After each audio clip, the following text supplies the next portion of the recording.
حضرات گرامی، جب کسی چیز کا مرتبہ اور مقام دیکھنا ہوتا ہے کہ اس چیز کا کتنا بڑا مرتبہ ہے یا کتنا بڑا مقام ہے، تو اس کے لیے یہ دیکھا جاتا ہے کہ اس چیز کی نسبت اور اس چیز کا تعلق کتنا بڑا ہے۔ اور جب کسی چیز کی نسبت یا تعلق جتنا بڑا ہوتا ہے تو اس چیز کا مرتبہ اور مقام بھی اتنا ہی بڑا ہوتا ہے۔ اب دیکھیے کہ جو مسجدیں ہیں، مسجد کا تعلق اللہ تبارک و تعالیٰ کی ذات کے ساتھ ہے، تو اب اللہ تبارک و تعالیٰ کا ہمسر، اللہ تبارک و تعالیٰ کا کوئی برابر کا نہیں ہے۔ اللہ تبارک و تعالیٰ کی ذات جو ہے بہت بلند، بہت عرفہ اور بہت اعلیٰ ہے، تو جس چیز کا تعلق اللہ تبارک و تعالیٰ کی ذات کے ساتھ ہوگا اس چیز کا مرتبہ اور مقام بھی بہت بلند ہوگا۔ تو کیونکہ مسجد کا تعلق اللہ تبارک و تعالیٰ کی ذات کے ساتھ ہے، تو اس لیے مسجد کے برابر، مسجد کا مقابلے کا یا مسجد کے جیسا کوئی اور گھر نہیں ہو سکتا۔ دنیا کے اندر جہاں جس کونے میں، جس خطے میں، زمین کے جس ٹکڑے میں بھی جو بھی مسجد ہو، اس محلے میں جتنے بھی بڑے اعلیٰ عرفہ اور عمدہ طریقے سے گھر بنے ہوئے ہوں، لیکن وہ گھر مسجد کا مقابلہ نہیں کر سکتے۔ اور اسلام کا یہ اصول ہے، اسلام ہمیں یہ بتاتا ہے کہ جب بندہ کسی جگہ جائے، جب مسلمانوں کی نئی آبادی ہو، مسلمانوں کی نئی بستی ہو، یا وہاں کے لوگ نئے مسلمان ہوں، تو اسلام یہ کہتا ہے کہ وہاں پر لوگوں کے گھر بعد میں بنائے جائیں، وہاں پر اللہ کا گھر سب سے پہلے بنایا جائے۔ اللہ تبارک و تعالیٰ نے جب خود اس زمین کو بنایا، اس زمین کو بنانے کے بعد اس زمین پر جو سب سے پہلے گھر بنایا گیا وہ خانہ کعبہ ہے، جو بیت اللہ ہے، اللہ کا گھر ہے۔ تو اس لیے اسلام کا یہ حکم ہے کہ جہاں پر کوئی نئی مسجد، کوئی نئی آبادی ہو یا نئے لوگ جہاں پر آباد ہوں، اسلام یہ کہتا ہے کہ جب وہاں پر آباد ہونے لگے تو وہاں پر سب سے پہلے اللہ کا گھر بنایا جائے، کیونکہ سب سے پہلے جب زمین کو اللہ تعالیٰ نے بنایا تو زمین کو بنانے کے بعد اللہ تبارک و تعالیٰ نے بھی سب سے پہلے اپنا گھر بنایا ہے۔ قرآن مجید میں اللہ تبارک و تعالیٰ نے ارشاد فرمایا کہ ان اول بیت وضع للناس، فرمایا کہ زمین پر جو سب سے پہلے گھر بنایا گیا، للذی ببکہ، شہر مکہ کے اندر، فرمایا وہ کون سا گھر ہے؟ فرمایا مبارکم وہدی للعالمین، وہ بابرکت گھر ہے اور لوگوں کے لیے ہدایت کا ذریعہ ہے۔ تو وہ کون سا گھر ہے؟ تو وہ خانہ کعبہ ہے۔ تو جب اللہ تبارک و تعالی نے اس زمین کو بنایا تو زمین کو بنانے کے بعد اللہ تبارک و تعالی نے سب سے پہلے اپنا گھر بنانے کا حکم دیا۔ اچھا، اللہ تبارک و تعالی نے جب اپنا گھر بنایا تو اللہ تبارک و تعالی نے خانہ کعبہ کو بنانے کے لیے کن لوگوں کا انتخاب کیا؟ تو اس گھر کو بنانے والے لوگ بھی سب سے زیادہ عزت والے اور زیادہ عظمت والے لوگ تھے۔ حضرات گرامی، خانہ کعبہ کو بنانے والے کوئی عام لوگ نہیں تھے۔ خانہ کعبہ کو بنانے والے وہ لوگ تھے کہ جو کائنات کے سب سے عظیم، سب سے معزز اور سب سے زیادہ عظمت والے لوگ تھے۔ مورخین اکرام نے لکھا کہ جب سب سے پہلے خانہ کعبہ کو بنایا گیا تو سب سے پہلے کعبے کو اللہ کے فرشتوں نے خود بنایا ہے، اور فرمایا کہ جب دوسری بار جب خانہ کعبہ کی بنیادیں ختم ہو گئی تو دوسری بار جس نے خانہ کعبہ کو بنایا وہ حضرت آدم علیہ السلام تھے، اور پھر اس کے بعد حضرت آدم علیہ السلام کے بیٹوں نے اس خانہ کعبہ کو دوبارہ بنایا۔ پھر اس کے بعد طوفان نوح کے بعد حضرت ابراہیم علیہ السلام نے خود بنایا۔ حضرت ابراہیم علیہ السلام کے بعد پھر اور کئی قوموں نے خانہ کعبہ کو ختم کر کے اس کی بنیادوں سے دوبارہ بناتے رہے، لیکن جب آخری بار جو خانہ کعبہ بنایا گیا حضور علیہ السلام کے زمانے میں، وہ قریش نے خانہ کعبہ بنایا، اور آقا دو عالم صلی اللہ تعالی علیہ وسلم سید الانبیاء حضرت محمد الرسول اللہ صلی اللہ تعالی علیہ وسلم ارشاد فرماتے ہیں کہ جب قریش خانہ کعبہ کو بنا رہے تھے تو خانہ کعبہ کے بنانے کے اندر میں بھی بنفس نفس شریک تھا۔ تو حضرات گرامی، خانہ کعبہ کو بنانے والے تو کوئی عام لوگ نہیں تھے،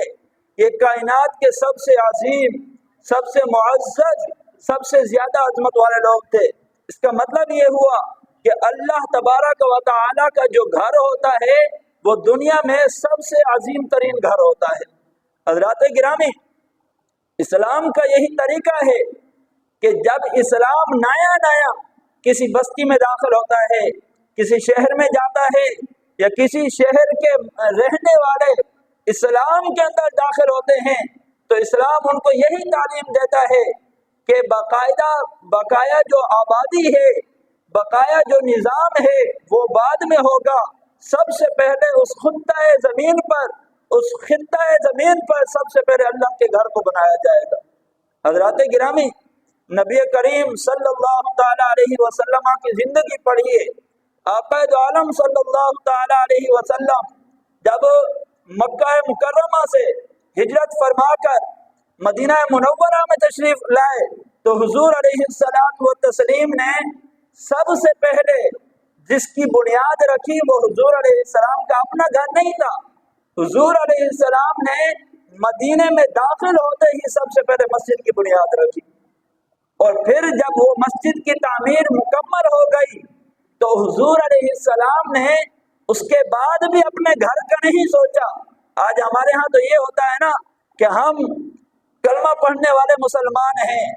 ہم حضور علیہ الصلوۃ والتسلیم کے ماننے والے ہیں، لیکن ہمارے ہاں کیا ہوتا ہے کہ سب سے پہلے اپنے گھر کے بارے میں سوچتے ہیں، اپنے گھر کی خرابیاں دیکھتے ہیں، اپنے گھر کی نمود و نمائش دیکھتے ہیں، اپنے گھر کی زینت دیکھتے ہیں۔ مسجد کو تو کوئی نہیں دیکھتا، لیکن آقا دو عالم صلی اللہ تعالی علیہ وسلم نے مدینے میں آتے ہی سب سے پہلے مسجد کی بنیاد رکھی، اور جب ایک مسجد بن گئی تو حضور علیہ السلام نے پھر بھی اپنے گھر کا نہیں سوچا۔ اس کے بعد حضور علیہ السلام نے دیکھا کہ ایک میدان ہے، حضور نے صحابہ سے پوچھا کہ یہ میدان کس کا ہے؟ تو دو بچوں کو بلایا جاتا ہے، وہ دونوں کے دونوں یتیم تھے۔ حضور نے ان بچوں سے فرمایا کہ اگر تم یہ اپنا جو میدان ہے، یہ جو تمہارا پلاٹ ہے، یہ اگر تم ہمیں بیچ دو تو ہم اس کو خرید کر یہاں پر مسجد کی بنیاد رکھیں گے۔ تو ان دونوں بچوں نے کہا کہ یا رسول اللہ، ہم آپ کو کیا بیچیں؟ آپ نے مسجد کی بات کی ہے تو ہم نے فی سبیل اللہ یہ آپ کے حوالے کر دیا ہے، لیکن آقا دو عالم صلی اللہ تعالی علیہ وسلم کیونکہ لوگوں کے حقوق کا خیال کرنے والے تھے، حضور علیہ السلام یتیموں کے حقوق کا خیال کرنے والے تھے، خود یتیموں کی کفایت فرمانے والے تھے، تو کیونکہ وہ دونوں بچے یتیم تھے تو حضور علیہ السلام نے فرمایا نہیں، یہ ہم آپ سے یہ میدان فری میں نہیں لیں گے، اس کی جو رقم، اس کی جو قیمت بنے گی اصول کے مطابق، قوانین کے مطابق، وہ ہم آپ کو ادا کریں گے، اور اس کے بعد یہاں پر مسجد تعمیر کریں گے۔ حضرات گرامی، نبی کریم صلی اللہ تعالی علیہ وسلم نے اس کے بعد اس میدان کی قیمت لگوائی، صحابہ کو حکم دیا کہ اس کی قیمت ان بچوں کو ادا کی جائے، اور جب وہ قیمت ادا کر دی گئی تو حضور علیہ السلام نے خود اپنے ید اللہ والے ہاتھوں سے چل کر، اپنے ید اللہ والے ہاتھوں سے پکڑ کر، اینٹیں اٹھا کر حضور علیہ السلام بنفس نفیس بذات خود اس گھر کی تعمیر کے اندر خود شریک تھے۔ حضرات گرامی، صحابہ اکرام بیان کرتے ہیں، کہتے ہیں کہ جب مسجد نبوی کی تعمیر ہو رہی تھی تو سارے صحابہ ایک ایک اینٹ اٹھا کر لے کر جا رہے تھے، لیکن ایک صحابی حضرت عمار بن یاسر وہ ایک اینٹ نہیں اٹھا رہے تھے، وہ دو دو اینٹیں اٹھا کر لے کر جا رہے تھے، اور پھر حضور علیہ الصلوۃ والتسلیم نے دیکھا کہ عمار بن یاسر کے کپڑوں پر مٹی لگ گئی ہے۔ حضور علیہ السلام خود آگے بڑھے اور حضرت عمار بن یاسر کے کپڑوں سے مٹی کو جھاڑا۔ تو حضرات گرامی دیکھیے کہ حضور علیہ السلام امت کو کیا درس دے رہے ہیں کہ مسجد کی تعمیر کرنے والا جو مزدور ہوتا ہے وہ بھی اللہ اور اللہ کے رسول کے ہاں بڑا مقام رکھتا ہے، کہ حضور علیہ السلام خود اپنے ہاتھوں سے اس مزدور کے کپڑوں کو صاف فرما رہے ہیں۔ تو جب اس مزدور کا اتنا مرتبہ ہے، اس مزدور کا اتنا بڑا مقام ہے کہ اسلام نے اس کو اتنی بڑی حیثیت دی کہ سید الانبیاء ہونے کے باوجود اللہ تبارک و تعالی قرآن میں جن کے بارے میں فرماتا ہے کہ ید اللہ فوق ایدیہم، کہ اے ہمارے رسول یہ آپ کا ہاتھ نہیں ہے، یہ اللہ کا ہاتھ ہے۔ اللہ جس ہاتھ کو اپنا ہاتھ فرماتا ہے، حضور علیہ السلام اس ہاتھ کے ذریعے سے ایک مسجد بنانے والے مزدور کے کپڑوں کو صاف فرماتے ہیں۔ تو اندازہ لگائیے کہ اسلام نے ایک مزدور کو اتنا بڑا مرتبہ عطا فرمایا ہے، تو مسجد کی تعمیر کرنے والے کو اللہ تبارک و تعالیٰ کتنا بڑا ثواب عطا فرمایا ہے۔ حضرات گرامی، آج ہمارے ہاں تو یہ ہوتا ہے کہ جو بندہ مسجد بنا دیتا ہے تو مسجد بنانے کے بعد وہ دوبارہ مسجد میں نظر نہیں آتا۔ کیا ہوتا ہے کہ بھائی حاجی صاحب نے مسجد بنا دی، حاجی صاحب کے نام کی تختی باہر لگ گئی، تو اب حاجی صاحب کے لیے مسجد بنانا ہی کافی ہو گیا۔ لیکن آقا دو عالم صلی اللہ تعالی علیہ وسلم نے دونوں مساجد تعمیر فرمائی، تعمیر کروائی، لیکن جو پہلی مسجد تھی حضور علیہ السلام وہاں سے تو آگے آ گئے تھے۔ اب جب دوسری مسجد تعمیر کروائی، حضور علیہ السلام مسجد نبوی میں رہا کرتے تھے۔ وہ جو پہلی مسجد تھی مسجد قباء، وہ تو تھوڑی دور تھی، لیکن حضور علیہ السلام نے اس مسجد کو بھی نہیں چھوڑا۔ آقا دو عالم صلی اللہ تعالی علیہ وسلم کے بارے میں آتا ہے کہ حضور نے جب دوسری مسجد تعمیر کروائی تو ہفتے میں ایک دن کبھی پیدل چل کر اور کبھی سوار ہو کر اس پہلی والی مسجد میں جایا کرتے تھے اور وہاں جا کر نماز ادا فرمایا کرتے تھے۔ اور پھر حضور علیہ الصلوۃ والتسلیم نے ایک موقع پر ارشاد فرمایا کہ لوگوں، جو بندہ گھر سے وضو کر کر مسجد قباء میں جا کر، مسجد قباء کون سی مسجد ہے؟ وہ جو حضور علیہ السلام نے مدینے میں آتے ہی سب سے پہلے جس مسجد کی تعمیر کرائی، حضور نے فرمایا کہ جو بندہ گھر سے وضو کر کے مسجد قباء میں جا کر نماز ادا فرمائے گا، اللہ تبارک و تعالی اسے پورے ایک عمرے کا ثواب عطا فرمائے گا۔ تو حضرات گرامی، حضور نبی کریم صلی اللہ تعالی علیہ وسلم نے سب سے بڑا مقام، سب سے بڑا مرتبہ اور سب سے بڑی حیثیت جس جگہ کو دی وہ کوئی اور جگہ نہیں تھی، وہ مسجد، وہ اللہ کا گھر تھا۔ اور پھر حضور علیہ السلام نے مسجد کی آبادی کے اندر مسجد کو آباد کرنے کے لیے حضور نے پورا کردار ادا فرمایا اور امت کو یہی درس دیا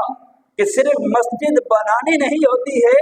مسجد بنانے کے بعد سب سے اہم کام جو ہوتا ہے اس مسجد کو آباد کرنا ہوتا ہے۔ حضرات گرامی، نبی کریم صلی اللہ تعالی علیہ وسلم نے حدیث پاک میں ارشاد فرمایا، احب البلاد الی اللہ مساجدها، فرمایا کہ روئے زمین کے اندر اللہ کو سب سے پسندیدہ جگہ جو ہے وہ مسجد کی ہے۔ اللہ کے نزدیک سب سے محبوب اور سب سے پسندیدہ جگہ جو ہے وہ مسجد کی جگہ ہے۔ آج ہمارے ہاں تو یہ ہوتا ہے کہ جو پیسہ انسان کے پاس ہوتا ہے تو وہ یہی دیکھتا ہے کہ ایک مارکیٹ بنی ہوئی ہے، ایک دوسری مارکیٹ بنا لیتا ہوں، ایک دوسرا کاروبار کھول لیتا ہوں، وہاں پر کسی اور کو بٹھا لوں گا، تو اس طرح دو تین جگہوں سے آمدنی آتی رہے گی اور کچھ عرصے میں امیر ہو جاؤں گا۔ لیکن حضور نے یہ نہیں فرمایا، حضور نے فرمایا کہ جو تم نے کمایا ہے، اگر تم یہ چاہتے ہو کہ تمہاری یہ کمائی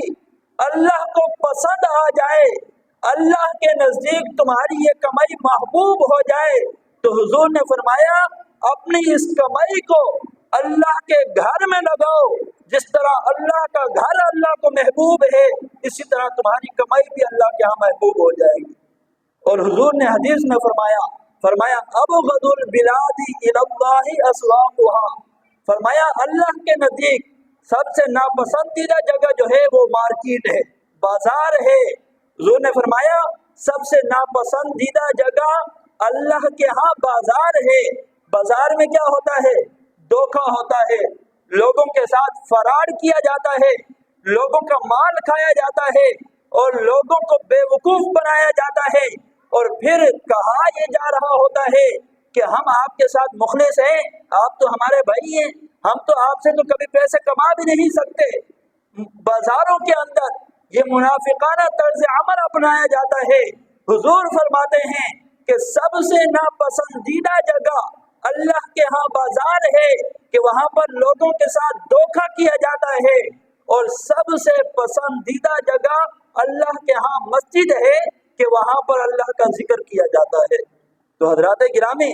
سب سے پسندیدہ جگہ اللہ کے نزدیک مسجد ہے۔ حضور نے ایک حدیث میں